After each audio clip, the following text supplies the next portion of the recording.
சரியா? இந்த எலும்புகள் வீக் ஆகிறதுனால என்ன ஆகும்? ஆட்டோமேட்டிக்காக அந்த இடத்துல இன்ஃப்ளமேட்டரி ரியாக்ஷன்ஸ் நடக்கும். அதை சுற்றி இருக்கிற ஜவ்வுகள் வீக் ஆகும். சுற்றி இருக்கிற சதைகள் நமக்கு வீக் ஆக ஆரம்பிக்குது.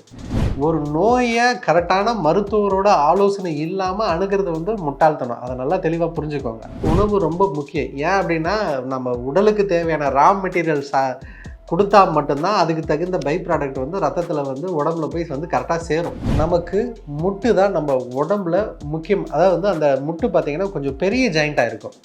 ஏன் அது அவ்வளோ பெரிய ஜாயிண்ட்டாக இருக்குனாக்கா நம்ம மொத்த உடம்போட வெயிட்டை தாங்கிறதுல முட்டுக்கு ரொம்ப முக்கியமான தன்மை இருக்கும்.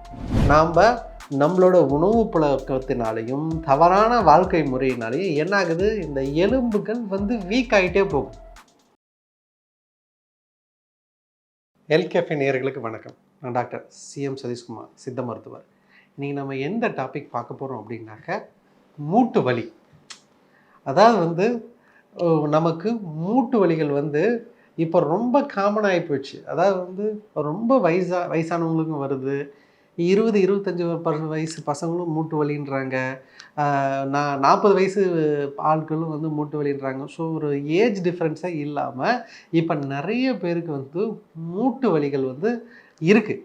ஏன் அப்படின்னாக்கா எனக்கு ஒரு போன வாரத்தில் ஒரு பேஷண்ட் ஒருத்தர் வந்தார். அவருக்கு கிட்டத்தட்ட 28 வயசு தான். அவருக்கு 2 மூட்டுலேயும் சிவியரான வலி. அவர் சொன்ன கம்ப்ளைண்ட் இது தான். எனக்கு 2 முட்டுகள்லையும் ரொம்ப சிவியரான வலி, என்னால் நிற்க முடியல. அதாவது நின்னாக்க கீழே விழுந்துருவோமோ அப்படின்றது பயம் இருக்குது. வேறு எங்கேயாவது வலி இருக்கா? அதாவது சிலருக்கு தெரியும் அந்த முட்டுகளை மட்டும் வலி இருக்கும். சிலருக்கு கீழே கெண்டைக்கால், கணுக்கால் இந்த பகுதிகள்லேயும் வலி தெரியும். ஆனால் இவருக்கு டிப்பிக்கலாக முட்டு வலி தான். இந்த முட்டு வலியில் கிட்டத்தட்ட 6 மாதமாக சஃபர் ஆகிறாரு. 6 மாதமாக அவரால் கொஞ்சம் நிற்க முடியல. குக்கி உட்கார, அதாவது நம்ம இந்தியன் டைப் டாய்லெட்லலாம் உட்கார முடியல. அப்படி உட்காந்துட்டு எழும்போது ரொம்ப ரொம்ப கஷ்டமாகவும் வலியாகவும் இருக்குது. கீழே பாத்ரூம்லேயே கை வச்சு ஊனி தான் எழுவேன் அப்படின்ற அந்த கண்டிஷனில் அவர் சொல்கிறாரு. என்ன, அவர் பல எக்ஸ்ரே எடுத்திருக்காரு, ஸ்கேன் பண்ணியிருக்காரு. அப்போ அவங்க சொல்கிறாங்க தேய்மானமும் அந்தளவு இல்லை, இது ஜவ்வுலையும் அந்தளவு பிரச்சனை இல்லை, சின்ன சின்ன இன்ஃப்ளமேஷன் தான் இருக்குது, ஒரு சின்ன சின்ன இன்ஃப்ளமேஷன் தான் அந்த முட்டுகளில் இருக்குது, மற்றபடி பெரிய தொந்தரவு இல்லை. ஆனால் எனக்கு வலி, நான் கிட்டத்தட்ட 6 மாதமாக என்ன ரொம்ப கஷ்டப்படுறேன் அப்படின்றது தான் கம்ப்ளைண்ட்டு. 20-25 வயசு 28 வயசுக்குள்ளார இருக்கிற பையனுக்கு இது என்னடா அது இது அப்படின்றத நம்மக்கிட்ட வரும்போது நம்ம செக் பண்ணுறோம். அப்போ நம்ம செக் பண்ணும்போது அவருக்கு அந்த முட்டியில் பலம் இல்லை. அதாவது நமக்கு முட்டு தான் நம்ம உடம்புல முக்கியம். அதாவது அந்த முட்டு பார்த்திங்கன்னா கொஞ்சம் பெரிய ஜாயிண்ட்டாக இருக்கும். ஏன் அது அவ்வளோ பெரிய ஜாயிண்ட்டாக இருக்குனாக்கா நம்ம மொத்த உடம்போட வெயிட்டை தாங்கிறதுல முட்டுக்கு ரொம்ப முக்கியமான தன்மை இருக்கும். இப்போது நம்மளோட உணவு பழக்க முறையினாலையும் லைஃப் ஸ்டைல் மேனேஜ்மெண்ட்டு அப்படின்னு அந்த பழக்கத்தினாலையும் நம்ம ப்ராப்பராக தூங்க மாட்டோம், கரெக்டான டைமுக்கு சாப்பிட மாட்டோம், லேட் நைட்டில் இது பண்ணுவோம். அப்படியே சாப்பிட்டாலும் சரிவிகித உணவை நம்ம எடுத்துக்க மாட்டோம். உடலுக்கு தேவையான சத்துக்களை உடலில் கொடுக்க மாட்டோம். அதனால் என்ன ஆகுது அப்படின்னாக்க அந்த ஜாயிண்ட்டுங்க கொஞ்சம் வீக்காக இருக்குது. அதாவது நமக்கு உடல் எலும்புகள் என்ன எதனால் ஆனதுன்னா கால்சியம் பாஸ்பேட்டால் ஆனது. இது எல்லாருக்குமே தெரியும். இப்போ நம்ம ரத்தத்தில் போதுமான அளவு அந்த சத்து இருந்தால் தான் அது என்ன பண்ணும் அப்படின்னாக்கா ரத்தத்துலேருந்து எலும்பில் போய் ஸ்டோர் பண்ணி பலப்படுத்தும், இல்லையா? இப்போ ரத்தத்தில் அந்த கால்சியம் பாஸ்பேட்டோட தன்மை கம்மியாக இருக்குது, அந்த சத்து பற்றாக்குறை இருக்குது. அப்படின்னும் போது என்ன பண்ணும் அப்படின்னாக்க இந்த எலும்புலேருந்து ரத்தத்துக்கு அந்த சத்து கொஞ்சம் கொஞ்சமாக கரைஞ்சி கொடுக்கும். ஏன்னா நமக்கு மற்ற பகுதிகள்லேயும் தேவைப்படுது இல்லையா? ஸோ அதனால் எலும்புகள்லேருந்து இதாக இருக்கும். அப்போ நாம் நம்மளோட உணவு பழக்கத்தினாலையும் தவறான வாழ்க்கை முறையினாலையும் என்ன ஆகுது? இந்த எலும்புகள் வீக் ஆகிட்டே போகும். சரியா? இந்த எலும்புகள் வீக் ஆகிறதுனால என்ன ஆகும்? ஆட்டோமேட்டிக்காக அந்த இடத்துல இன்ஃப்ளமேட்டரி ரியாக்ஷன்ஸ் நடக்கும். அதை சுற்றி இருக்கிற ஜவ்வுகள் வீக் ஆகும். சுற்றி இருக்கிற சதைகள் நமக்கு வீக் ஆக ஆரம்பிக்குது. இப்போ நல்லா யோசிச்சு பாருங்கள். நமக்கு ஒரு இடத்துல ஸ்ட்ரென்த்து வருது அப்படின்னா எலும்பு மட்டுமா அந்த ஸ்ட்ரென்த்தை கொடுக்குது? கிடையாது. அதை சுற்றி இருக்கிற மசில், அதாவது எலும்பும் சதையும் சேர்ந்து இறுகி அது நமக்கு உடலுக்கு உறுதியை கொடுக்குது. அதனால தான் வந்து ஒல்லியாக்கிறவன் பார்த்தோன்னா சொங்கியாக இருப்பான். நல்லா ஜிம்முக்கெல்லாம் போகிறவங்க வந்து சதையும் சேர்ந்து இருக்கிறதுனால நல்லா ஃபிட்டாக இருக்கிறதுக்கான காரணம் என்ன? அந்த எலும்பும் சதையும் சேர்ந்து தான் வந்து நமக்கு உடலுக்கு வந்து உறுதியை கொடுக்குது.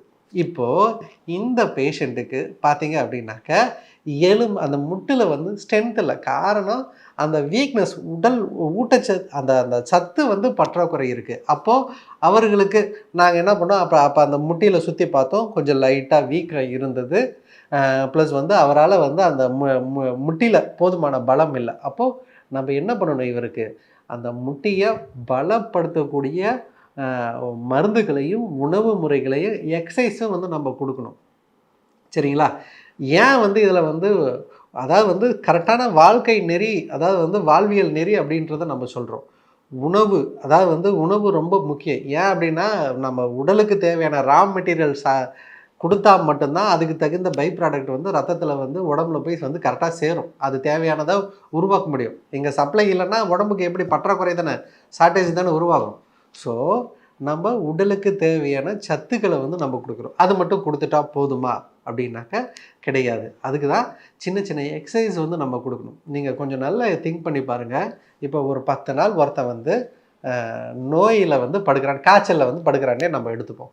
இப்போ காய்ச்சலில் படுக்கிறவன் 10 நாள் கழிச்சு அவனுக்கு அந்த காய்ச்சல் இது எல்லாமே போயிடும். ஆனால் அவனால் எழுந்து உடனே போய் வந்து ஒரு ஆக்டிவாக வந்து வேலை செய்ய முடியுமா? உடல் சோர்வும் டயர்டும் வலியும் வந்து அவனுக்கு இருக்கும் இல்லையா? காய்ச்சல் போயிடுச்சு. ஏன் வந்து அது இருக்குது? ஏன் அப்படின்னாக்க நம்ம உடலில் இருக்கிற சத்துக்கள் வந்து வெளியில் போயிடுச்சு. அது இல்லாமல் அந்த உடல் வந்து ஃபார்ம் அவுட் ஆகிடுச்சு. அந்த அந்த அந்த வலு வந்து போயிடுச்சு. அப்போ அவன் என்ன பண்ணுறான், என்ன பண்ணணும், அதுக்கு உண்டான உணவு முறைகளை எடுத்துகிட்டு அப்புறம் மறுபடியும் நார்மல் லைஃபுக்கு வரதுக்கு வந்து ஒரு 2 நாள் 3 நாள் அவன் ரெஸ்ட் எடுத்துக்கிட்டான். அதே மாதிரி தான் நம்மளோட ஒரு ஒரு ஒரு ஜாயிண்ட், இவருக்கு வந்து நம்ம இதுதான் வந்து மெயினாக வச்சு நம்ம ப்ரிஸ்கிரைப் பண்ணது. அவருக்கு தேவையான உணவு முறைகளையும் மருந்துகளையும் நம்ம கொடுக்குறோம். இப்போது இந்த மாதிரியான உடம்பு வீக்காக இருக்குது, இதுக்கு என்ன சார் சித்த மருத்துவத்தில் நீங்கள் கொடுப்பீங்க அப்படின்றத நான் சொல்கிறேன். ஒரு சிறிய பொடி தான். இந்த சித்த மருத்துவத்தில் இந்த மாதிரி ரொம்ப உடல் வலி, வீக்கம், அந்த உடல் சத்துனால வந்து உடல் வலி வருது இல்லையா, அவங்களுக்கும் இதை கொடுக்கலாம். எலும்புகள் பலம் இல்லாமல் இருக்கு இல்லையா, அவங்களுக்கும் கொடுக்கலாம். தேய்மானம் உள்ளவங்களுக்கும் வந்து நம்ம இதை இந்த மருந்து கொடுப்போம். இது என்ன மருந்து அப்படின்னாக்க வலிச்சோரணம் அப்படின்றத சித்த மருத்துவத்தில் நம்ம கொடுப்போம். இதில் முக்கியமான மருந்து இது வந்து நாட்டு மருந்து கடைகளில் கிடைக்கும்.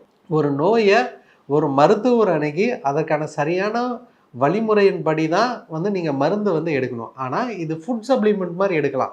இதை நீங்கள் இது ஒரு உணவு பழக்கமாக மாதிரி நீங்கள் எடுத்துக்கிட்டீங்கன்னாக்கா இதனால் உங்களுக்கு பெரிய தொந்தரவும் சைடு எஃபெக்டாக எதுவுமே வராது. முடிஞ்ச வரையும் நோய் அப்படின்றது தெரிஞ்சதுன்னா வந்து கண்டிப்பாக நீங்கள் மருத்துவர் அணுகி அவர்களோட ஆலோசனையை பற்றி எடுக்கிறது தான் நல்லது. இது சப்ளிமெண்ட் மாதிரி எடுக்கிறதுனால ஒன்றும் தப்பு இல்லை. மரமஞ்சள், கஸ்தூரி மஞ்சள், வெள்ளை எள்ளு, கருப்பு எள்ளு, அப்புறம் வந்து குங்குலியும், அமுக்கராச்சூரணம், சரிங்களா? இதை நாங்கள் சித்த மருத்துவத்தில் வலிச்சூரணனே சொல்லுவோம். இதை நீங்கள் இந்த சூரணத்தை சம அளவு எல்லாத்தையுமே எடுத்து நல்லா பிடிச்சி வச்சுக்கோங்க.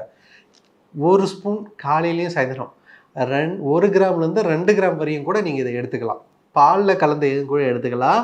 இல்லை என்னால் பால் வந்து ரெகுலராக எடுக்க முடியல அப்படின்னாலும் பரவாயில்ல, தண்ணியில் கலந்தும் எடுத்துக்கலாம்.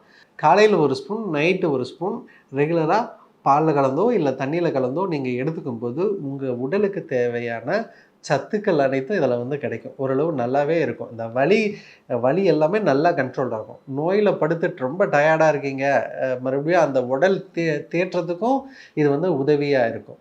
2வது வந்து இந்த எலும்புகள் வந்து வலு இழந்திருக்கா, அதை ஸ்ட்ரென்தன் பண்ணுறதுக்கு இது வந்து உதவியாக இருக்கும். தேய்மானத்தினால வலி வருதா, நமக்கு இது உதவியாக இருக்கும். உடலில் அங்கங்கே ஜாயிண்ட்டுகளில் வந்து வீக்கம் இருக்கும் இல்லைங்களா, அந்த வீக்கத்தை வந்து இதை வந்து கண்ட்ரோல் பண்ணும். இது சித்த மருத்துவத்தில் வலிச்சூரணன்னு நாங்கள் காலங்காலமாக கொடுத்துருக்கோம். இது எக்ஸ்பீரியன்ஸில் வந்து நம்ம கொடுத்துருக்கோம். சரிங்களா? இதை நீங்கள் ரெகுலராக எடுத்திங்கனாவே உங்களுக்கு எலும்பு சார்ந்த நோய்கள்லேருந்து நீங்கள் முற்றிலும் விடுபடலாம். இதே மாதிரி நிறைய சித்த மருத்துவ குறிப்புகளோட உங்களை தொடர்ந்து சந்திக்கிறேன். நன்றி, வணக்கம். இந்த வீடியோ உங்களுக்கு பிடிச்சிருந்தா லைக் பண்ணுங்க, ஷேர் பண்ணுங்க, கமெண்ட் பண்ணுங்க. மறக்காம ஹெல்த் கஃபே தமிழ் சேனலை சப்ஸ்கிரைப் பண்ணிட்டு பெல் பட்டனை கிளிக் பண்ணிடுங்க.